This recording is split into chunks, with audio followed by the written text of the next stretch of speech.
one of the things you have to understand is that the Bible said evil men and seducers are waxing worse and worse. Sin is abounding. So that means that we're to grow in grace and in the knowledge of our Lord and Savior Jesus Christ. You should never get satisfied in nothing in life. You shouldn't be satisfied with minimum wages. You shouldn't be satisfied with being just a worker. You ought to be wanting to be a supervisor. You ought to be wanting to be, you understand, one of the bosses. You ought to want to be the owner. You understand? Your life should elevate to higher heights. Paul said, he said, forgetting those things which are behind, because if you always try to remember where you're at, it'll keep you from wanting to going where you're supposed to go, because you get satisfied where you're at. Paul said, forgetting those things which are behind, I press forward toward the mark for the prize of the what? High calling. There's a high calling in God. You don't get satisfied in the outer court. You don't want to get satisfied even in the inner court. You want to go into the holies of holies, right? There's a place you want to get in. You understand that Paul said, I once knew a man about 14 years ago. Cut them down just a little bit. About 14 years ago, whether in the body or the spirit, I don't know. But such a one was caught up into the what? Third heaven. So there's a first heaven, a second heaven, and there's a third heaven. And so what you don't want to do, that's where we get in a mess at. We get caught up in that first heaven. We get caught up in the earth, in that earth zone. And this is where the devil just attacks us, right? But if you could ever get where Christ raised us up, the Bible said that God raised him up far above all principalities, powers, mights, and dominions, and above every name that is named in the heaven above and in the earth beneath, right? You understand? Gave him to be the head over all things to the church. And raised him up above it, right? But if we get in that realm, then Paul said that God had blessed us with all spiritual blessings in heavenly places. The blessing is going to be in the heavenly place, right? And when you get in that realm, that's where you conquer the devil. You can't conquer him in the flesh. You cannot whoop him in the flesh. By law, he was created smarter than you. By law, he was created that way. God gave him power and authority. Upon thy belly shalt thou go, and the dust shalt thou eat all the days of what? Thy life. Cut them down just a little bit up there. And the dust shalt thou eat all the days of thy life. Are y'all listening to me? All right? And you have to pay attention. And all the days of your life. Sit behind that. Second one, people. Sure. You know, and the dust shalt thou eat all the days of thy life. Are y'all listening to me?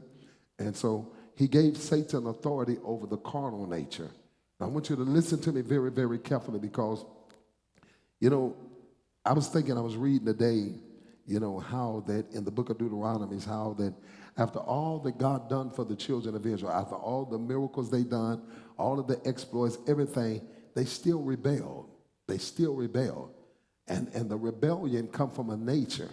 And that's why we have to be born again. We have to take on another nature, because if we don't, we'll have that rebellious nature. In other words, when God spoke to Adam, he spoke to a spirit. You understand? But then he made Adam a helpmeet, which was bone of his bone, flesh of his flesh, right? Even though God spoke to Adam, and Adam was supposed to speak to his wife, Eve, bone of the bone, right? Look at all that he done told her. She still in the flesh rebelled. You understand?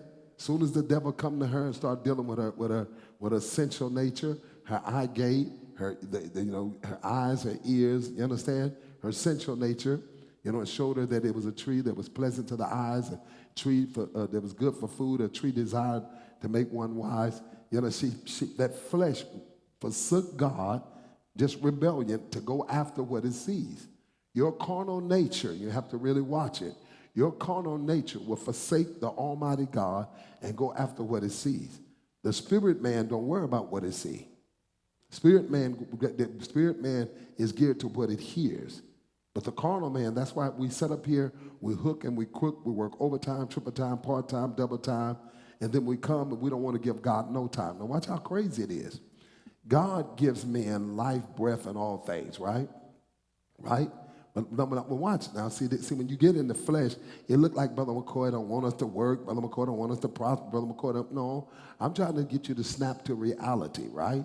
I'm trying to show you the important things. See, your job is important. Your children, your husband, your wife, all of these things are important to you, right? But always remember this, reality, you'll know the truth, and the truth will make you free. That's why when people start losing things that they see, they lose their mind, because their spirit was caught up in what they saw.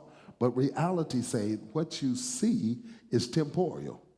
But the thing which you don't see is eternal in the heavens. And we understand that the things which do appear are made by the things which do not appear, right?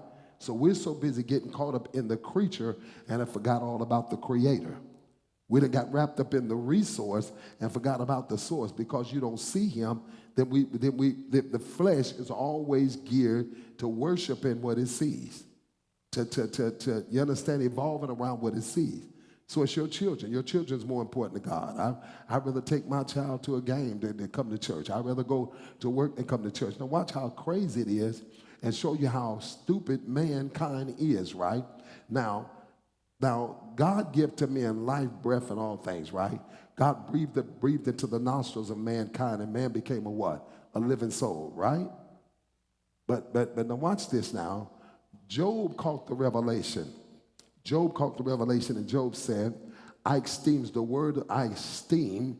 In other words, I exalt, I put in top priority, I esteem the words of his mouth more than my necessary. Now, they stuck food in it, but anything that I deem to or I feel that is necessary, his word has the preeminence. But we don't feel that way. We do not feel that way, that man shall not live by bread alone, but by every word that proceedeth out of the mouth of God doth man live, right? Right? You understand? The Bible says God give to all men life, breath, and all things, right? Now watch how crazy it is, right? You put your job, you put your children, you put everything before God. You understand? Look what we do. Now, if God was to take something as simple, not your job, not your husband, not your wife, but your breath, you wouldn't hold that baby. You wouldn't be able to kiss that handsome husband or hug that beautiful wife. You wouldn't be able to drive that car. You wouldn't be able to live in that house. You wouldn't be able to spend that money. You wouldn't be able to go to the bank. You wouldn't be able to write a check just without breath. Do you understand? But see, we humans, we think we're smarter than God. And so when we always, this is where I'm getting ready to show you something. This is where we get ourselves in trouble. You understand what I mean? The Bible said, though we walk in the flesh, we war not after the flesh. For the weapons of our warfare are not carnal, but they're mighty through God to the pulling down of strongholds and casting down imagination and every high thing that exalts itself against the knowledge of God, right? You have to understand, this flesh, Paul said, I know that within me, that is within my flesh, dwelleth no good thing. So if it's no good, absolute, positivity, then the opposite of good is evil. So if no good thing that dwells within me, then my flesh is 100% evil. Now you got to listen to me. My flesh, your flesh. There's not but two types of flesh, right? Celestial, heavenly, and terrestrial flesh, right? And all of us have the terrestrial flesh, right? And there is no exemption. In your flesh is the same thing in mine. You understand? Adultery, fornication, hatred, wrath, strife. All of this is in my flesh. And you understand, if you can read it in the book of Mark 7, you can read it in the book of Galatians, I believe it is 5. You can read it. All of the different works of the flesh, right? You understand what I mean? You can see how evil this stuff is, how it manifests itself. But what we do, we don't understand that flesh got something in it called deceit. It's deceitful. You understand? It's so deceitful till it'll trick you. Your own flesh will trick you. The Bible said, he that thinketh he's something when he's nothing deceiveth what? His own self. He that is just to hear, just like some of y'all come and listen to me tonight. Come and listen to me. He that is just to hear and not a doer. You come and you hear it, but you don't apply it. You ain't tricking me, you tricking yourself. Your flesh is slick enough, it's evil enough to let you come to church and be religious. Let you come to the court, let you get in get here, come, but never come to God. How many folk come to church, never come to God? Because if you came to God, then there would be a change, there would be some metamorphosis in your life. Your attitude would change, your hunger, your desire, your your vision, your focal point to change. Instead of you so busy trying to get it, you'll be focused on getting him, and when you get him, you'll get all of it. You understand what I'm saying? But see, that flesh tricks you. Now watch. I was thinking tonight, and I'm just thinking how people are just, man, it's crazy how we going after, I mean, I was thinking about, how with the COVID thing, how many people have gotten filthy rich off of the COVID thing, right? Filthy rich. I mean, not billionaires. People, see, years ago when I was a boy, when you was a millionaire, you was something. You ain't nothing because you're a millionaire now. They got billionaires. And really, a billionaire is a millionaire back to them. It's the lower level.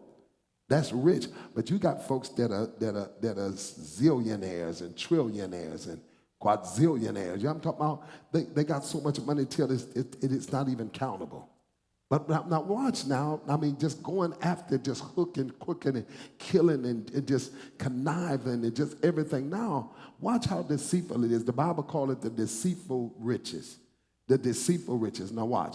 You so busy trying to get it. You so busy, your job, your money, your this, your that. Now watch. Out of all the stuff you're trying to get now, right? 60, 70, maybe 80 years, 90 max out, right? And then all of this stuff and all of this effort that you put to get this, all of the effort and the energy and you put to get this, kind of like the rich man. I was thinking down the road, how this rich man, fared sumptuously, right?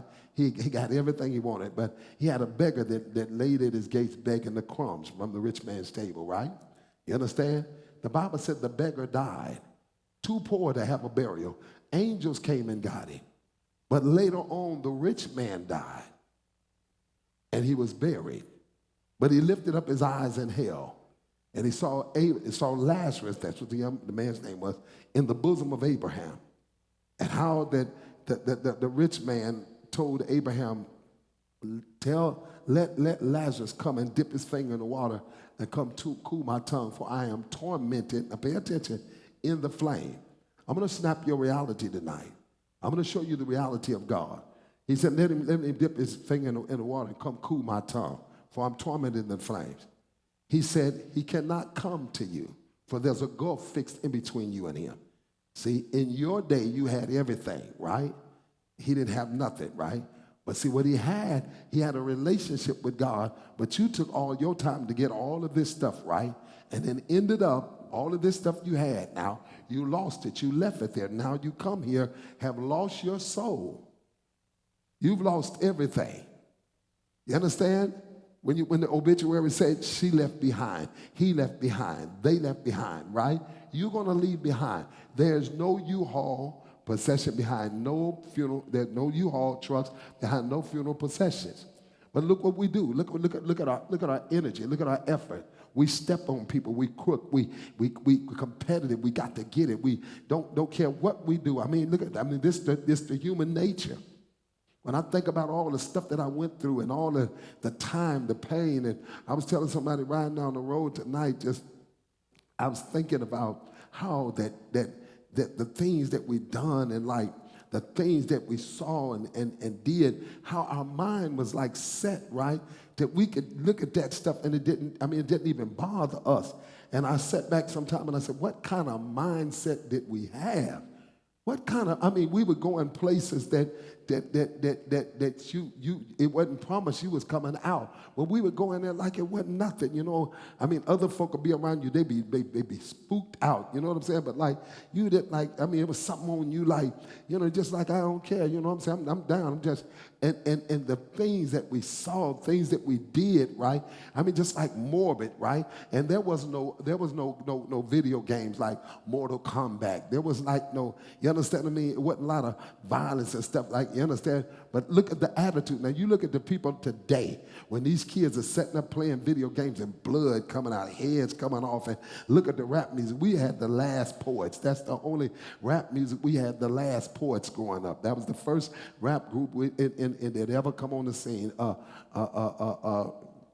Scott Heron, in the last poet. You understand what I'm saying? But they wasn't rapping and cussing and killing and, you know what I'm talking about? What none of that stuff, but now we got all of this morbid stuff, right? Kids looking at this gory stuff, right? So you can imagine the mindset, you understand what I mean? But I was just thinking how the mindset we have, just getting it like no matter what, I don't care who they died. Like she was talking about they killed a security guard in Atlanta and walked up to him and shot him in the back of his head. And, he was laying on the ground and 3 or 4 folk were just going in his pockets, I said, that stuff is old. You know what I'm talking about? But, I mean, just think of how we used to be. Like, it didn't even matter. You know what I'm saying? Sometimes just kick their body over to the side if they was in the way. Just like some of the stuff that I did, some of the stuff that I saw, it's like, man, what kind of mindset that I have? But this flesh is evil like that. And look at us stuff. Look at how much effort we are putting trying to get something that you don't really have. You hook and you crook, and at the end of the day, all of the stuff that you went to get, you really don't have it. And if you still have a little something, you still don't have nothing.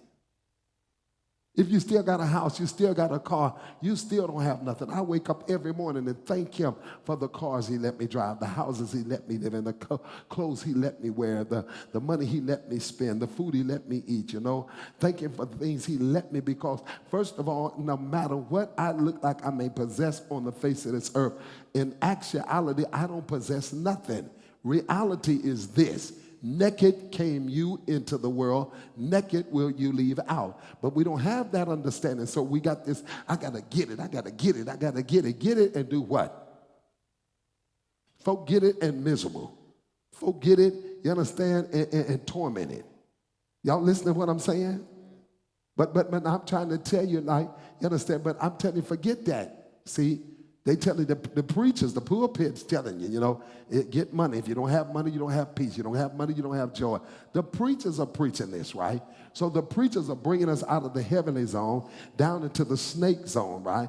Down into the snake zone, right? Down into the carnal zone, right? So now we done got arrogant, we done got proud, we'll step on an individual, we'll kill folks' character, assassinate, you understand, their trust level, their images, you understand? We do that. We dirty like that, we dirty like that.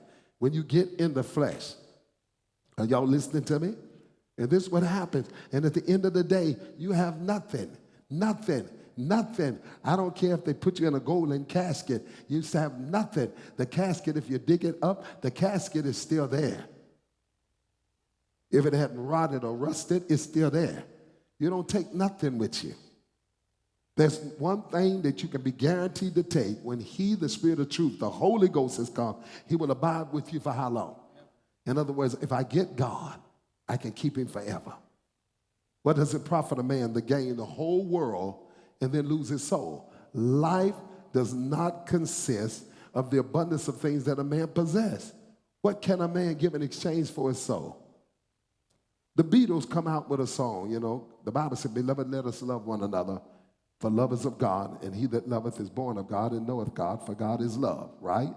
But the Beatles came out with a song in the 60s, say, money can't buy me.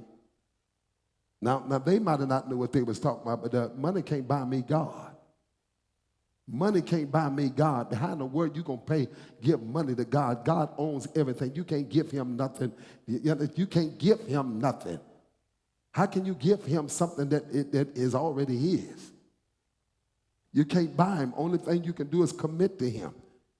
Commit to him. Commit to him. Lord, I want you to have all of me. I want you to have my mind. I want to present my body a living sacrifice, holy and acceptable, which is just a reasonable service. You understand? Everything that I am is because of you. But we don't have that.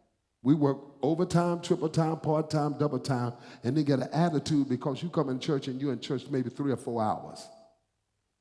I'm talking about you'll set up and work 16, some 24-hour shifts.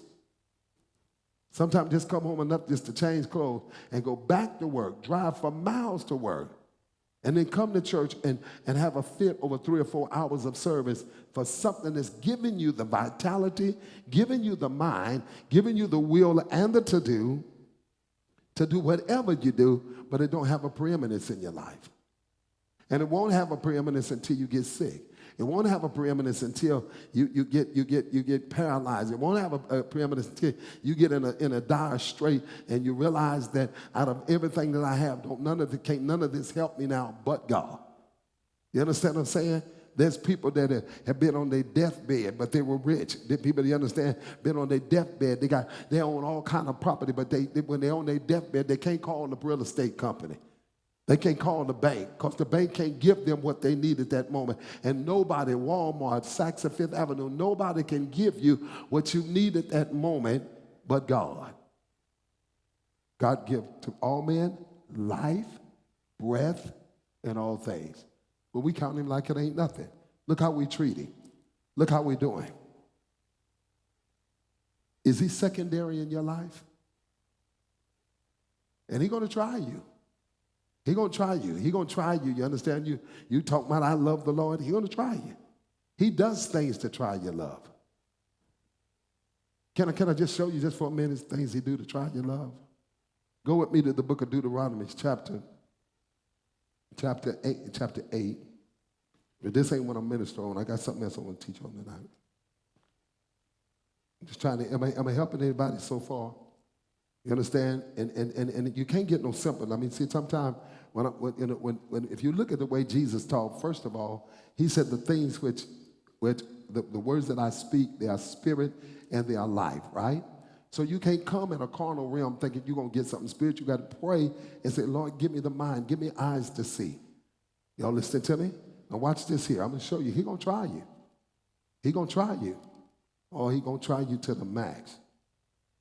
To the book of Deuteronomy, chapter 8. Deuteronomy 8, and begin reading to you from verse 2. Deuteronomy 8 and verse 2.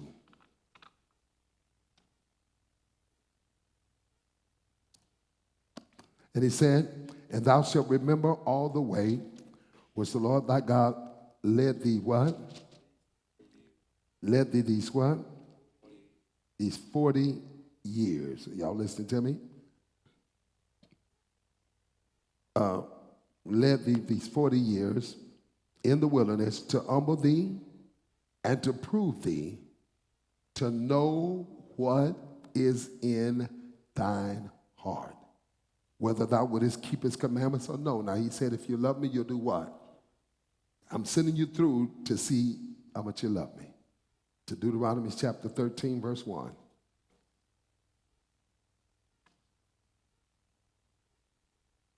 Don't you love him?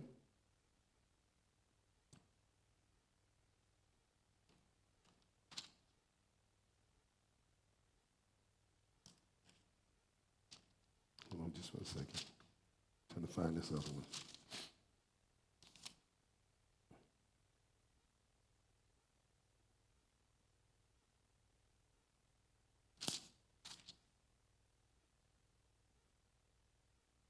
Here it is. Okay, ready?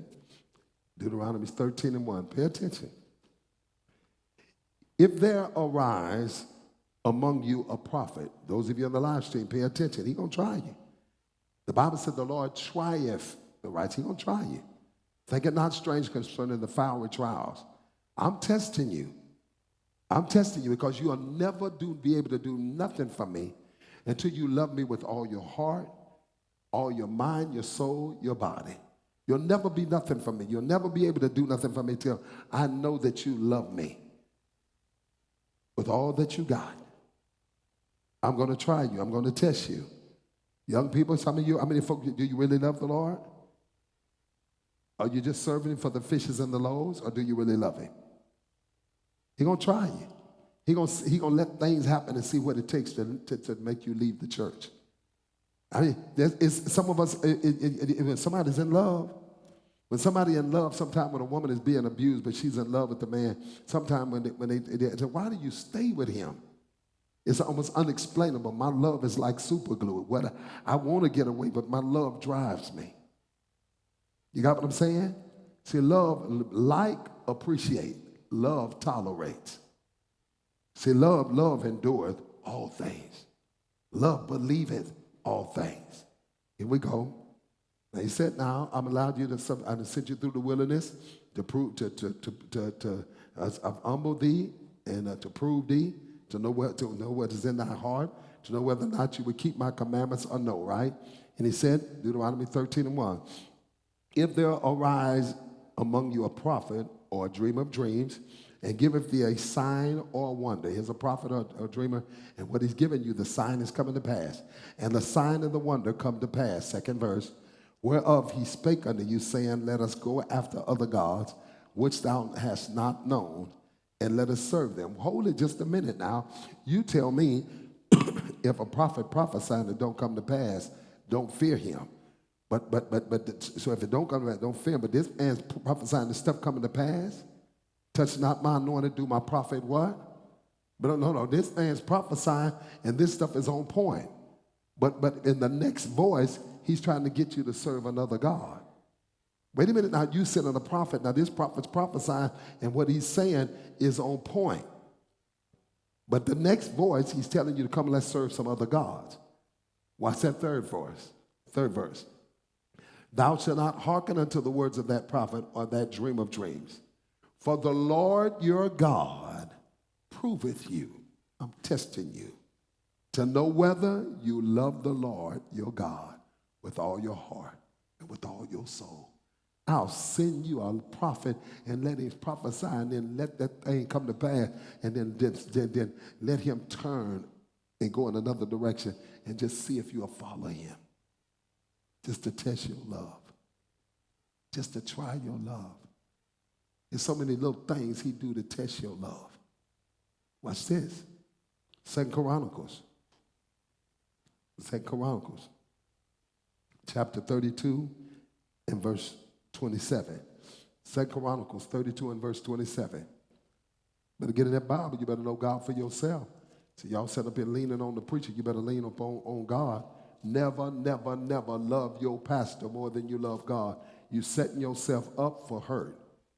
Cursed is the man, put trust in man, and make flesh his arm. That's why so many folks are let down. You got preachers won't even open their churches now. You understand? Because what hid brought the truth out. I thought my preacher was a man of faith. I thought my preacher was a man that really loved God, really believed in it. Paul said, I believe, therefore have I spoken. What you shut the church down for? Church ought to be the saints' hospital. This is where we ought to be able to come and get a word from the Lord, be able to get some peace. What you backing up on me for now? But see, y'all put your trust in it. So your preacher back up, guess what you did? You backed up. It don't make no difference who back up. I'm not serving man. Thank God. I receive as much as I can from man. But my eyes are like Jehoshaphat said, my eyes are on thee. I will lift up my eyes unto the hills from which cometh my help coming from the Lord. That's where my eyes are. And that's why I'm trying to point you. Don't take no man's word for it. Search the scriptures. I don't care how much you love me. You understand? Just go behind me. Go home. Search the scriptures to see whether those things are so that the apostles had preached. These people are preaching all kind of stuff. And folk don't just, they so in love that they just cause a person prophesy and look like that thing come to pass, and now you're going to take you in another way and give you a license or a pass to just do whatever you want to do, and you feel like it's okay. No, I don't care what you say. I'm sticking with the word of God. Here we go. 2 Chronicles chapter 32, verse 27. And Hezekiah had exceeding much riches and honor. He made himself treasures for silver and for gold and for precious stones and for spices and for shields and for all manner of pleasant jewels. Storehouses also for the increase of corn and wine and oil. Stalls for all manner of beasts and coats for flocks. Moreover, he provided him cities, possessions of flocks, and herds in abundance. Now watch this word. For God had what? Wait a minute. Now God had given him substance very much. Right? This same Hezekiah also stopped the upper waters of Gihon and brought it straight down to the west side of the city of David. Hezekiah prospered in all of his what? Now watch this. Now look at God that blessed him. Look at God. You know, the Bible said as long as he sought the Lord made him to prosper. Look at God. Howbeit, so look at somebody say, howbeit. Now, wait a minute, I'm giving you all of this. I'm doing all this stuff for you, but howbeit. Howbeit, I'm getting ready to turn a corner here. Howbeit, in the business of the ambassadors of the princes of Babylon, who sent unto him to inquire the wonder that was done in the land. Watch this. God did what to him? Look, y'all looking at it on the screen. Y'all see it? A live stream. God did what? Wait a minute now. Watch this. God, Brother Anthony, God left him. God sent him through the wilderness. God suffered them the hunger, the thirst, and suffered them to go amongst fiery serpents, fed them with manna which they knew not, neither their father, to trust, to prove them, to see what's in their heart. Then he turned around, let a prophet prophesy, and let the thing come to pass, and just see if he could take you away from him, just to see how much you love him. But the Bible said God left him. God left him to try him, that he might know all that was in his heart.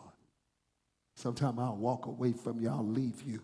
I'll let darkness come upon you to see just how much you love me. I'll let you fall so flat on your face to see if you'll rejoice in iniquity. Or will you call upon him and say, Lord, whatever you do, don't leave me like this. Lord, please, God, please don't leave me. Don't let me die like this. I left him to try him, to see what was in his heart. He's going to try you. He's going to try you. He's going to give you some dark moments and let some stuff come up in your life, so some stuff come up in. When God left him, that's light. Light left him. So when light left him, God let darkness come in. God let demons come in on him to just see, will you keep a cry? No matter what. Will you cry out unto me? Or will you get relaxed? Will you be like the wicked? When they fall, they don't fall. They fall into mischief. But when the righteous fall, they cry. And the Lord will deliver them out of all of their troubles. I'm going to try you. I'm going to try you. I'm going to try you with trials. I'm going to try you I'm going to try you with spiritual things. I'm going to let prophets prophesy. And I'm going to get folk around you in the church that feel like they're so deep in God. But then I'm going to see if they can take you away from your dedication, your commitment with God. And then I'm going to set up there after all that I do for you, after all the blessings and all the anointments and appointments, and then walk away from you. I'm going to leave you just to see what's in your heart. Do you really love me like you say? That I love you more than anything in the heaven, the earth, or the universe. I'm going to leave you to try you. There's going to be days in your life that you ain't going to feel him. There's going to be days in your life you ain't going to see him. But then that's when I'm going to let darkness come, and I'm going to see if you're going to have a cry, if you're going to get in that bathroom and look in the mirror and say, Lord, I'm so sorry, God, I'm so messed up. Jesus, help me. Don't leave me like this, Lord. Don't let me die like a fool, Jesus. Whatever you do, God, I'm going to let you go down into the belly of the well and see if you'll get down in the belly of the well and get down there and just rejoice in it. But no, but the Bible said Jonah turned toward the temple, high in the world down in there. I don't know if he had a compass in his pocket, but he turned toward the temple and saw it and said, cried out from the belly of hell, Lord, cry out under thee. I'm in hell, but I ain't going to stop my cry. I'm crying under thee. The billows over my head, seaweed entangling me. Deliver me, oh God, don't leave me. I'll leave you to just test you. And this is where we're going tonight. The Bible said that God gave man dominion over the fish of the sea, the fowls of the air, over all the cattle, and over everything that moveth, over everything that liveth, right? He gave him dominion. When he made him in his own image. He made him a spirit. He made him a word, right? Now watch reality and watch flesh. Watch reality. Nature teaches us who God is. Nature. Watch. This is what the Bible says, that God give us dominion. We're the only animal on the face of this earth that can control every other animal with a word. Can't no other animal control another animal with a word. And you still don't believe. We're the only animal on the face of this earth, only beast that has power and authority that can control elements. We can speak to talk to flowers. We can speak to animals. We can speak to serpents and birds, and we can train birds. We can train. You understand what I'm saying? What a word! And we still don't believe what God have told us. I mean, nature itself. What other animal on the face of this earth has that power that it can talk to other animals, lions and tigers and bears? We train them, we take them, we make them stand and twist and dance and ride bicycles. And y'all don't hear me what I'm saying. We make them kneel. We make killers out of them. You know, we train them. We are the only animals. We're the only animals, beasts, that has power with our words to train other animals. And when you catch a man, see, in prison, you have animals, but you have also animal tamers. You have animals. Y'all don't hear me. You get the book sometimes 350 pounds of nothing but mass. But then you might take a little old somebody up in there. He ain't nothing but powerful with his words. He got everything in the unit, on the block, tamed. We can control people with our mouths. Y'all know what I'm talking about. Those of us that have been incarcerated, you got big old bumpy, you got this little old bitty thin boogie, you understand what I mean? He come out of his cell, he the boss. How you gonna be the boss? How you gonna be the boss when one of these boogers can snap you like a twig? He the boss because he got what he coming out of his mouth is the boss. He has a ruler spirit. He has a spirit, a word. He has a spirit. He has a word. He has a spirit. He has a word in him that can control other spirits and people.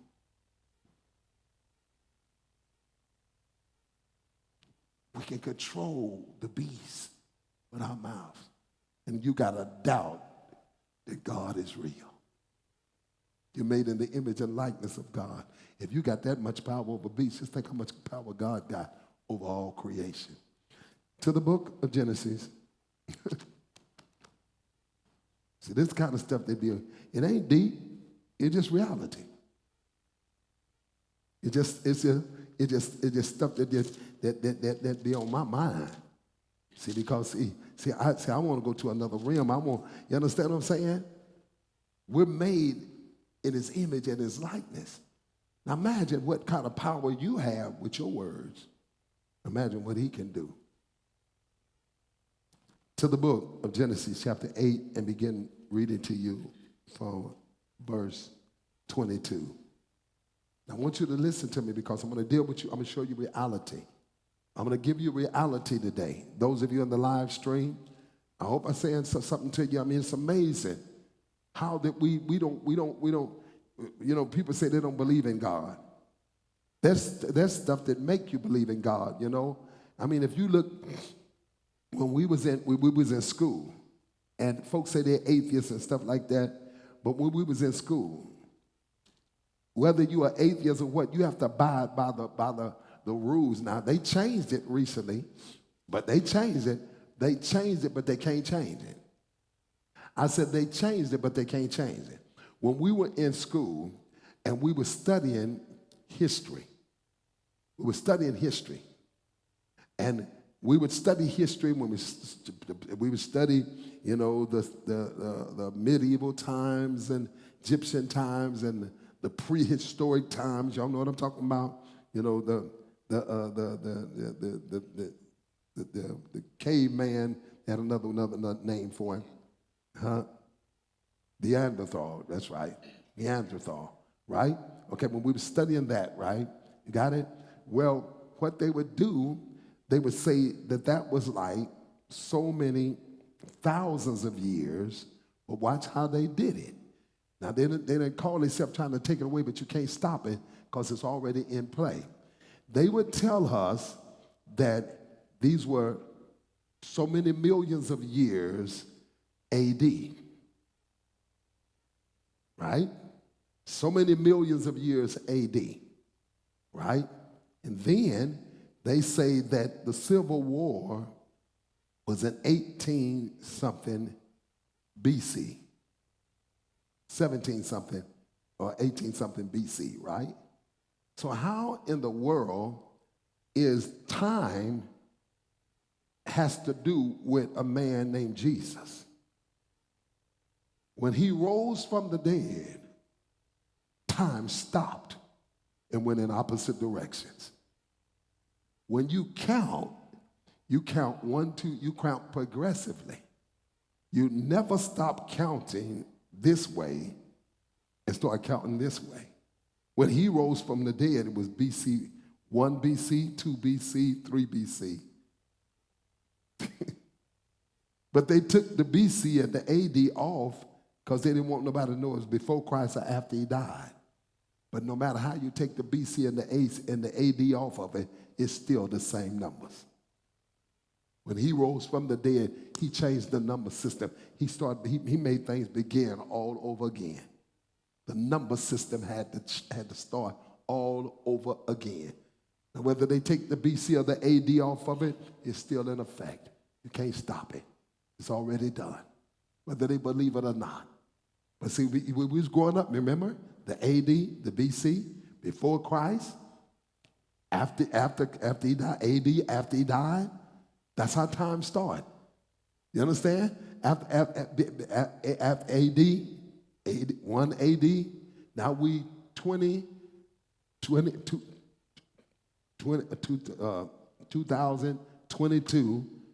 AD.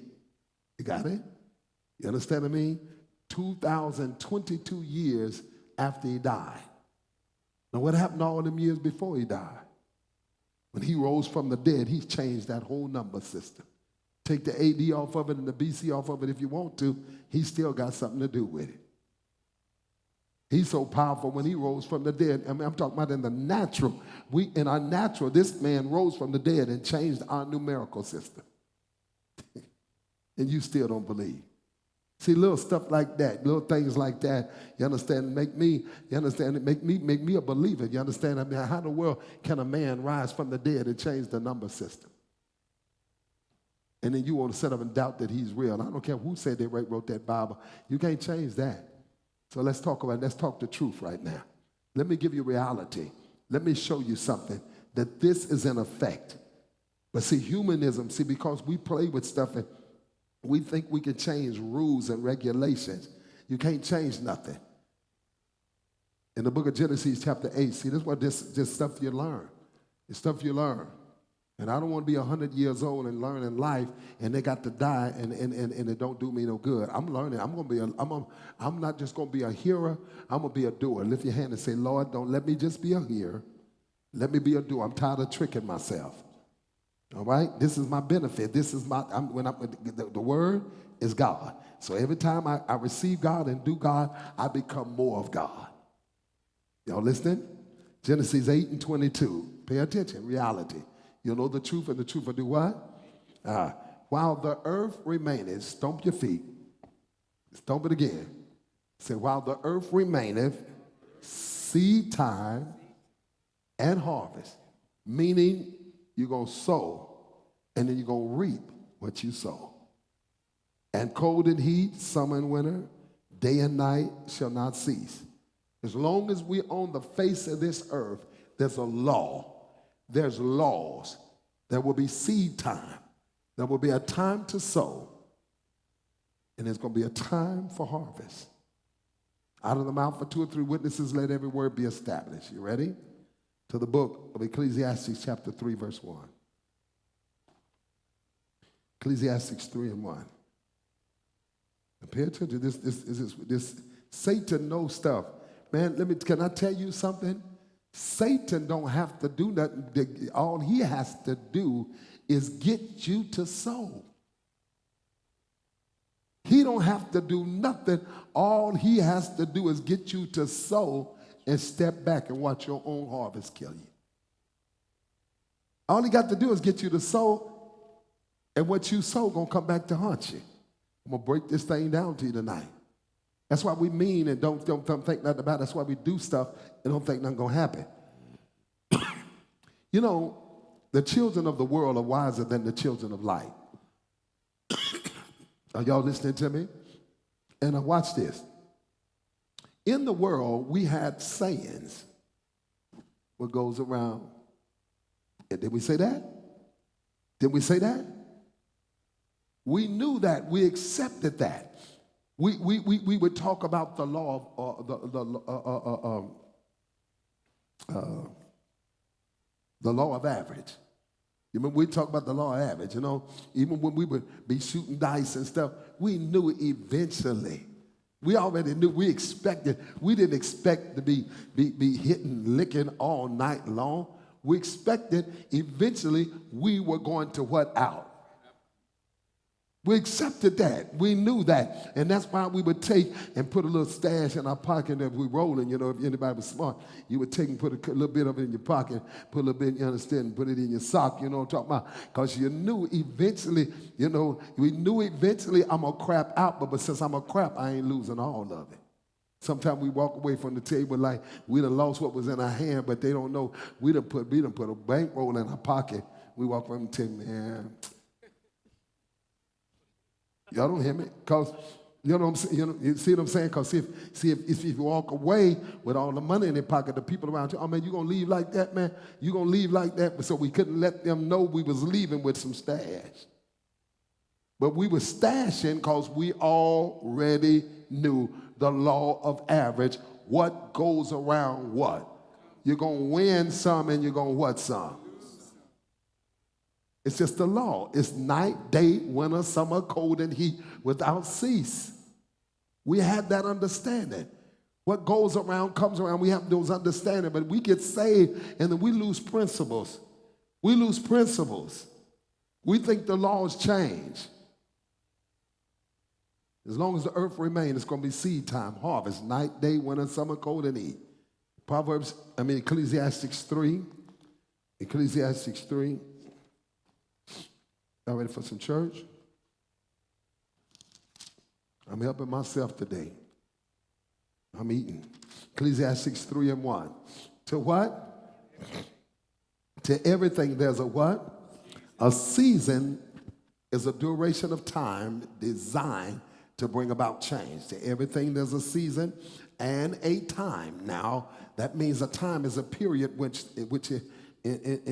which the season comes to pass. You know, it just can't come in when it get ready. It has to wait for timing.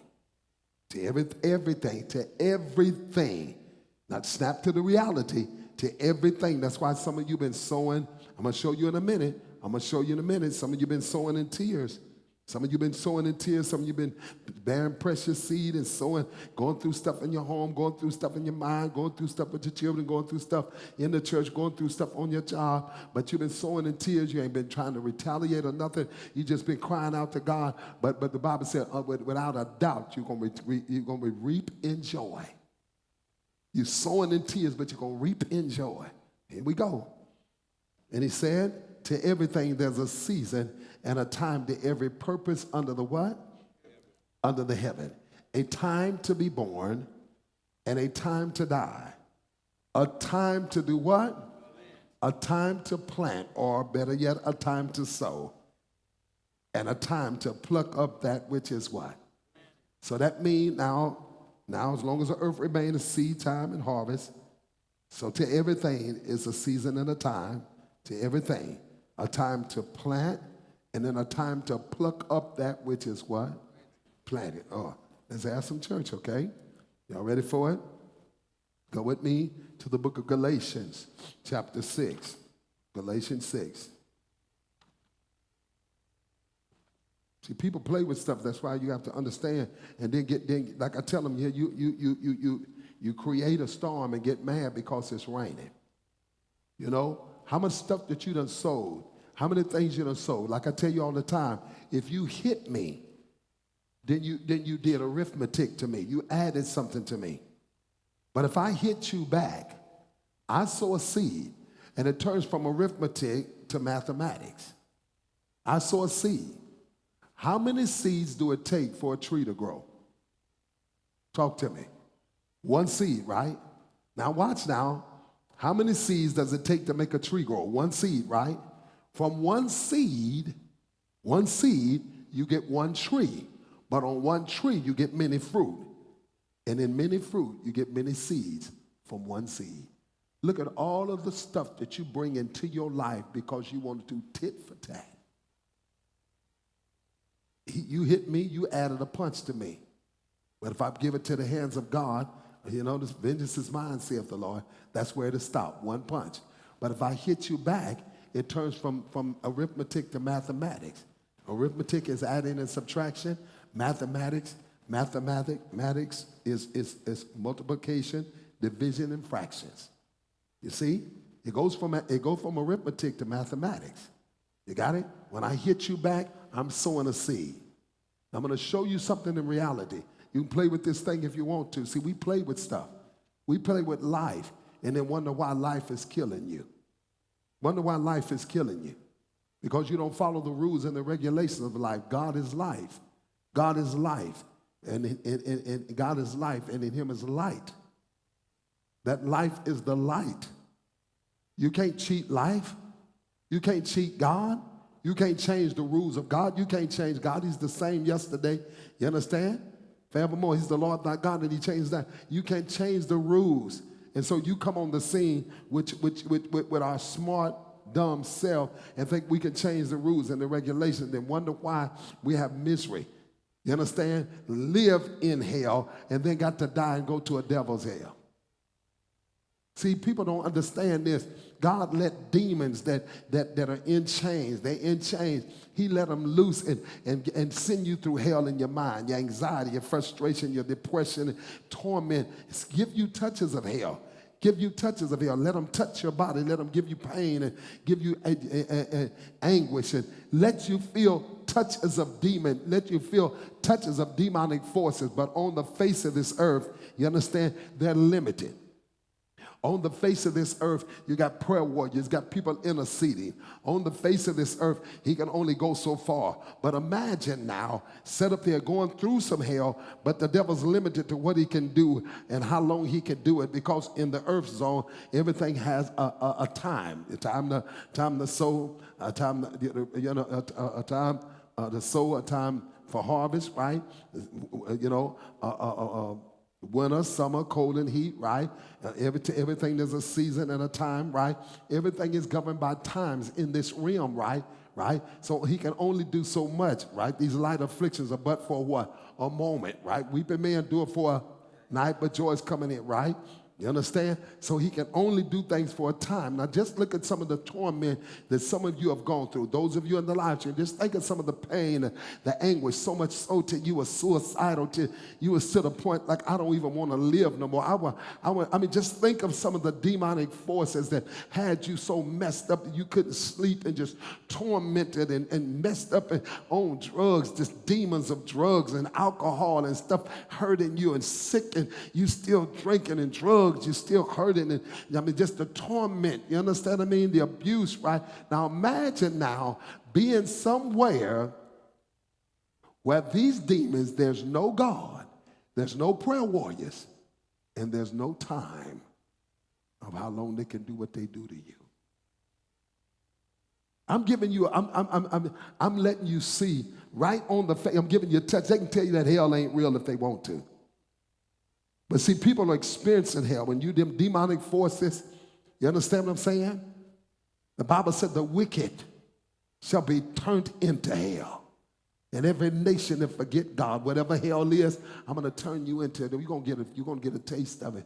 But you see, while you're here on the face of this earth, you might have a chance to cry out, and I deliver. You may have an intercessor that can pray you through and pray you out. But see, if you mess around and leave here and go there, and when it's over, ain't no more prayer warriors, you understand? Ain't no more prayer meetings, you understand? If you don't pray now, you'll pray in hell. But that's one prayer meeting that God don't hear. Can imagine being in hell. Imagine the hell you've gone through on the face of this earth. think of some of the stuff you've gone through, some of the stuff that you talk about, it almost bring tears to some of your eyes, some of the stuff, the dark rooms, the tormenting times, the times you felt like driving your car off the bridge, and just times you felt like, you understand, just killing yourself. Some of you have even tried, some of you have cut your wrist, some of you have taken pills, some of you have done things, just demons that didn't feel like nothing, didn't want to get up and take a bath, just demons torment you, making you feel like you ain't nothing. Torment, you just sit up and cry all day long. Torment, pain and anguish from demons. Now they're limited here, but there's a place where there's no God to tell them what to do, when to do, how to do, and how long to do it. Open season. Forever. They say it ain't real if they want to. On this earth, atheists are plenty. In hell, unbelievers, not any. You'll be a believer when you get there. The rich man said, go, Abraham, let Lazarus go tell my brother, don't come here. He said, if they didn't believe Moses, what makes you think they're going to believe one being raised from the dead? Here we go. So I'm giving a big reality to you. See, you want to play with it. You watch this. So, as long as the earth remains, it's going to be seed time, harvest. To everything, there's a season and a time to every purpose under the sun, right?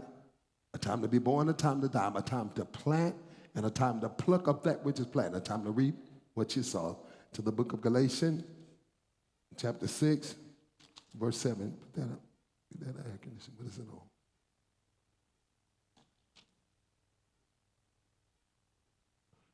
Two. Galatians chapter 6, verse 7. You ready for it? Galatians chapter 2, verse 7. You ready for it? Now watch this. Now, if you don't have a Bible, look up at the screen. Those of you on the live stream, you got to listen to this. Because some of you have torment in your marriages. Some of you got torment in your body. Some of you got torment in your finance. Some of you got torment in your personality. Some of us got torment, just stuff, and you mad with the world. You mad with everybody else. Because when I was a young boy, I think I was in the first grade, and we took a nickel to school, and we bought these bags of seeds, little bags of seeds. Anybody know what I'm talking about? Years ago, you bought these little bags of seeds. You know, the teacher had back them little seeds, and she told us, you know, how to plant the seeds and flowers would grow. Y'all know what I'm talking about, this old school stuff, right? And we plant the seeds. Well, I bought two little bags of them seeds, you know, a dime, and I talked to Mama, she gave me a dime, and I bought 2 bags of seeds, right? So I comes home, and I stuck my finger in the ground like they say, and I planted the seed and covered it over with water. Covered it with the dirt, you know, and then I would go out and water it, and first week I didn't see nothing. Second week I didn't see nothing. Third week I didn't see none. A whole month went by, I didn't see nothing. And I got so discouraged. And I sat up there and took the whole other bag, and I just, this ain't nothing. This stuff don't even grow, right? And I just threw the seeds out in the backyard, right? Right? Now, next year, we had a backyard full of flowers because there was a law that you're going to reap what you sow. Because I couldn't wait on it, I thought it wasn't going to happen. So I sold it and went on about my business and didn't believe that it was ever going to come up again. But a whole year later, the yard was full of flowers. Whether you believe it or not, it's going to come up again. Here you go. I'm going to show you something. Galatians chapter 6, verse 7. He said these words. He said, be not deceived. Don't let a booger trick you. And don't trick yourself. Be not deceived. Y'all better hear me from the front to the back. Be not deceived. God, word, life. In the beginning was the Word was with God, the Word was God. The same was in the beginning with God. All things are made by Him, and without Him was not anything made that was made. In him, word was life, and that life was the light of men, right? God, word, life is not mocked. It ain't nothing to play with. It ain't nothing to take lightly. It ain't nothing to make fun of. Don't play with this. Don't play with this. There's three things that you don't play with. God, number one, devil, number two, and your flesh, number three. Don't play with them. Don't play with them three things. They're nothing to play with. They're evil. Now imagine now, here's God that created all of this, created the devil, created us, and you sitting up here, you scared of the devil? He ain't nothing to play with. Your flesh ain't nothing to play with. How much more God ain't nothing to play with? Teach me, oh God, the fear of the Lord. Teach me the fear of God. We don't reverence him. We fear man. How you going to fear something made and don't fear the thing that made it? We don't even think. Be not deceived. God's not mocked. Whatsoever. Put an underline under mark it. Put a yellow marker. Put stars on it with a happy face and a ribbon. Whatsoever a man soweth, that shall he also what? That shall he also what? It's coming back again. Whatever you sow, your attitude, your words, whatever you sow,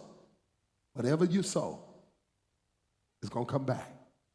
The only way what you sow won't come back is if you die and be born again.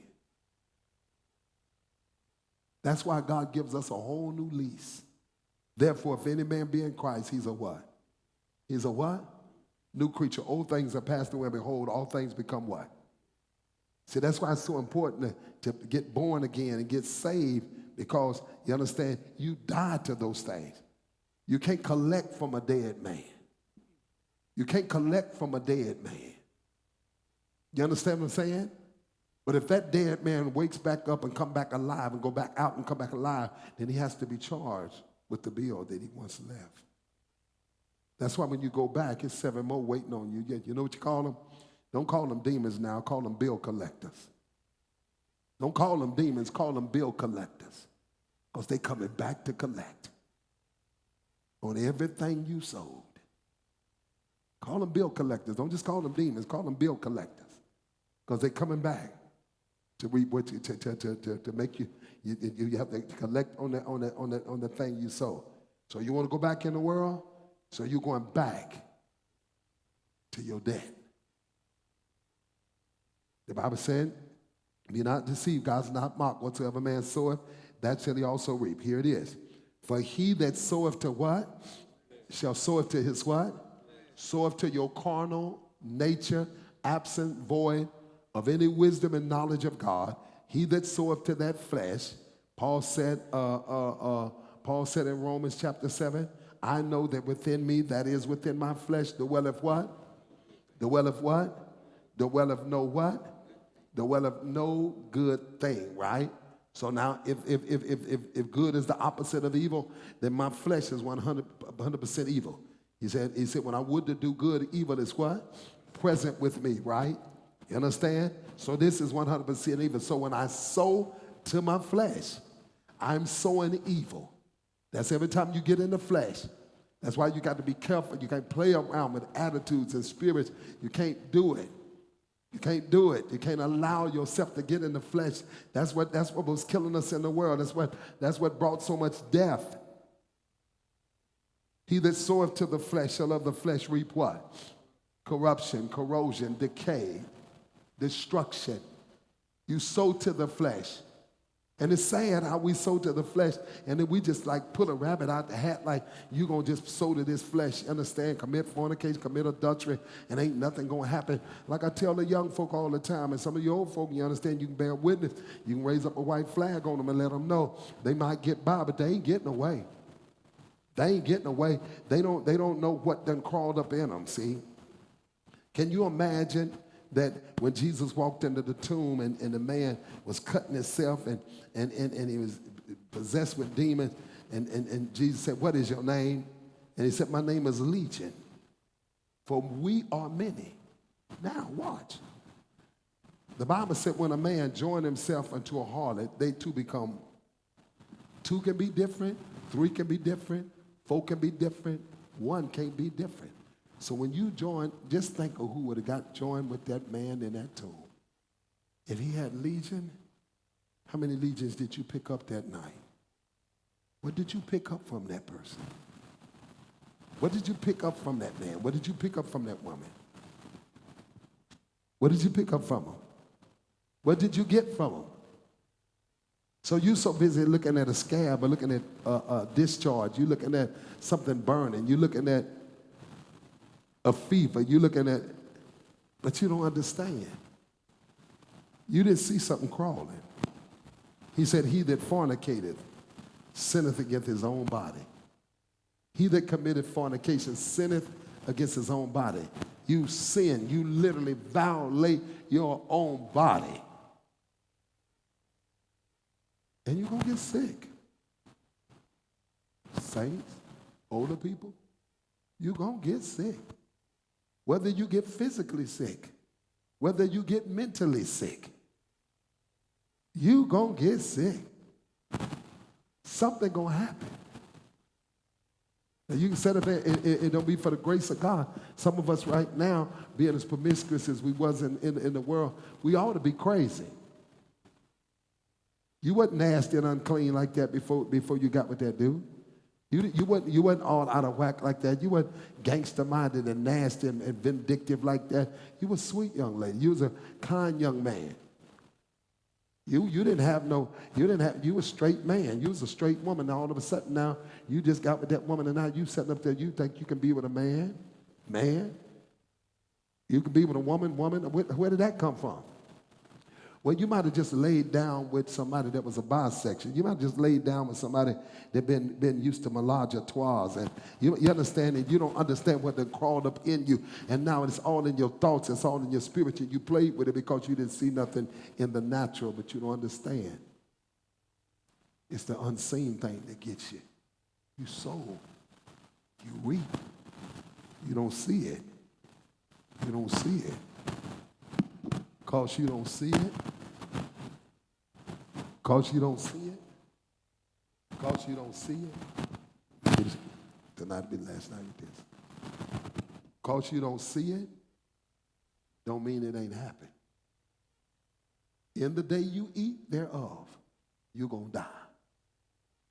He lived 930 years in the body, but he was a dead man walking. From that point, he called them dead in trespasses and sin. You didn't see it. He that soweth to the flesh,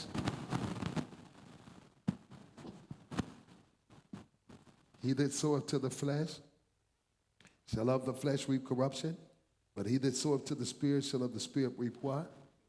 Life where? Life everlasting. Let me show you why. Let me show you why. To the book of Romans chapter 8, verse 6, and I'm getting ready to close. I'm almost through. I'm almost through. Romans chapter 8, verse 6. It's okay. Keep sowing it. And then you wonder why you got so many demons. You wonder why you got different personalities. Wonder why you sad, you glad, you mad, you happy. Wonder why you got all this bipolar spirit. Wonder why, one day you want to hug and one day you just don't want nobody to touch. Wonder why all these different affections and people around you, they have to just be real careful how they deal with you because you got so many different moods on you and you playing with it and don't know them demons are so unseen to you are attributed and not knowing it like it's your own personality, just the way I am. Is that the way you are? Or is it something in you got you like that? That's just the way I am. Is that just the way you are? Is that thing one moment have you blessing and praying for everybody, the next moment you cussing everybody out? How did that flip like that? Where'd you get that from? You got to be careful what you sow. And I'm going to give you reality. Let me drop reality on you. And see, this is what I'm talking about. This is why people say, it's easy to lie on Brother McCoy because he ain't going to fight. He ain't going to try to get to the bottom of it. It's easy to lie on me. It's easy to tell a lie because I know that if I give you my side, then that starts war. If I give you my side, that starts conflict. So I have to back up. I have to let you go on and do what you got to do. And it's easy to tell folk what I done. I can't get up and tell the people what you done. Because if I get up and tell the people what you done, then that causes people to hate folk without a cause. Ain't nobody done nothing to you. They did it to me, but because you love me, then you'll go to hating them folks without a cause. So I can't say nothing. And then I know you're going to reap I'm going to show you something. You show no mercy, you get no mercy. So they know I ain't going to say nothing. But I've learned something. I've tapped into a reality. And it's a simple thing like this. Seeds don't lie. Seeds don't lie. Say that. Seeds don't lie. In other words, if you sow apples, seeds, don't get no, tell folk get a glass, we get ready to have orange juice. Because the seed don't lie. You sow apple seeds, you get ready to have apple juice. Seeds don't lie. So whatever you sow, you might have lied to somebody, but the truth coming back. I'm going to show you some stuff tonight. Oh, the truth coming back. I said the truth coming back. See, you might have sold a lie, but see, the lie, the Bible said be sure your sin going to find you out. You can lie to me, you can play with me, you can get up and shout and jump, sing, and usher, Men in Black, and preach and play and all this kind of stuff, and you think you tricking me. Your own sin going to come back to haunt you.